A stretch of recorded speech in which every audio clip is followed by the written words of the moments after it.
કર્ણાટકના મૈસૂરમાં યોજાયેલી national એક્રોબેટિક gymnastic ચેમ્પિયનશિપમાં ગુજરાતના ખેલાડીઓએ અદ્ભુત પ્રદર્શન કરીને દબદબો જાળવી રાખ્યો છે.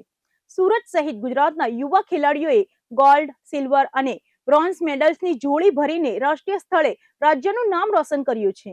રમતગમત ક્ષેત્રે ગુજરાતના યુવા ખેલાડીઓ રાષ્ટ્રીય સ્તરે ડંકો વગાડી રહ્યા છે. કર્ણાટકના મૈસૂર ખાતે યોજાયેલી નેશનલ એક્રોબેટિક જિમ્નાસ્ટિક ચેમ્પિયનશિપમાં ગુજરાતની ટીમે અદ્ભુત અને શાનદાર પ્રદર્શન કરીને મેડલ્સની જોડી ભરી દીધી છે. સુરત સહિત રાજ્યના ખેલાડીઓએ પોતાના મજબૂત કૌશલ્યના બળે દેશભરમાં ગુજરાતનું નામ રોશન કર્યું છે. આ ચેમ્પિયનશિપમાં ગુજરાતના ખેલાડીઓએ વિવિધ કેટેગરીમાં ઉત્કૃષ્ટ દેખાવ કર્યો હતો, જેમાં સિનિયર બોયઝ ગ્રુપમાં ગુજરાતે ગોલ્ડ અને સિલ્વર મેડલ પર કબજો મેળવ્યો હતો. આ ઉપરાંત સિનિયર વુમન પેર કેટેગરીમાં સિયા મોદી અને નિત્યા ડંખરાએ શ્રેષ્ઠ તાલમેલ બતાવીને મોટી સિદ્ધિ હાંસલ કરી હતી. આ સાથે જ યુથ વુમન ગ્રુપ તથા સિનિયર વુમન ગ્રુપમાં પણ ગુજરાતની ટીમે બ્રોન્ઝ મેડલ પોતાના નામે કર્યા હતા. જ્યારે જુનિયર મિક્સડ પેરમાં ગુજરાતી ખેલાડીઓએ પણ શાનદાર પ્રદર્શન કરતા સિલ્વર અને બ્રોન્ઝ મેડલ જીત્યા હતા. ખેલાડીઓની અથાક મહેનત અને કોચના યોગ્ય માર્ગદર્શનના પરિણામે ગુજરાતને રાષ્ટ્રીય કક્ષાએ આ મોટી સફળતા સાંપડી છે. રાષ્ટ્રીય સ્થળે જિમ્નાસ્ટિકમાં મેડલોની હિસ્ટ્રી સર્જનાર આ યુવા ખેલાડીઓની સિદ્ધિથી સમગ્ર ગુજરાત અને રમતગમત આલમમાં હરખની હેલી જોવા મળી રહી છે.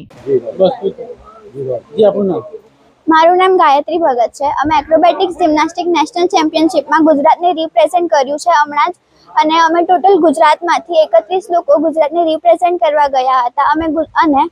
અમે ત્યાં ખૂબ સારી રીતે ગુજરાતને રિપ્રેઝેન્ટ કર્યું છે. એમાંથી ટોટલ 14 લોકોના મેડલ પણ આવ્યા છે. આ વર્ષે દરેક કેટેગરીમાં ગુજરાતને મેડલ મળ્યો છે.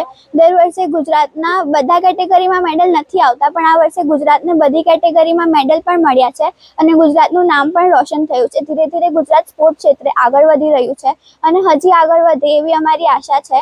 આ વર્ષે અમને એટલો ટાઈમ નહીં મળ્યો હતો, તો પણ અમે સારી પ્રેક્ટિસ કરી અને ગુજરાત માટે સારું પ્રદર્શન કર્યું છે અને આજે રિઝલ્ટ બધાની સામે જ છે.